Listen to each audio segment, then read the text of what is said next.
بكرم صديق عزيز عليا جدا، صديق اعتقد ان هو مر بتجارب ممتازة في تاريخ السينما المصرية، مدير تصوير عظيم جدا، اشتغلنا مع بعض، متخرجين من نفس المدرسة.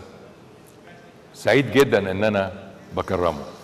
كل الافلام المرممة اللي رممناها من الشركة القابضة رممها زميلي وصديقي اللي بنكرم النهارده، كنت انا وهو لوحدنا مع المجموعة العظيمة من مركز الترميم في مدينة الإنتاج. صديق عزيز جدا عليا، بحب قوي ان انا اقدمه لحضراتكم. هياخد الهرم الذهبي لإنجاز العمر، مدير التصوير العظيم محمود عبد السميع.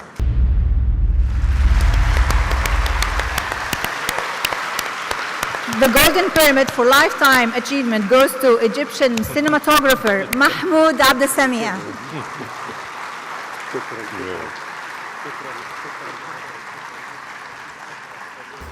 استاذ محمود، ليا سؤال بس عشان قبل ما نعمل على النقطه دي. الاستاذ محمد شبل تجربته ما كانتش كبيره قوي، وكان عنده تخصص كده في نوع معين، فحابب اركز على التجربه بتاعتك معاه والتعامل التعامل ما بينكم انتوا الاثنين. عايز اتعرف اكتر على فكر محمد شبل وكان بيفكر ازاي في الفيلم اكتر والمواقف اللي كانت بينكم. هو أنا محمد شبل، والشيء الجميل والرائع في السينما المصرية العلاقات الطيبة والجميلة بين الزملاء، بين بعض الزملاء. محمد شبل اللي كان هيصور له فيلم التعويذة محسن أحمد.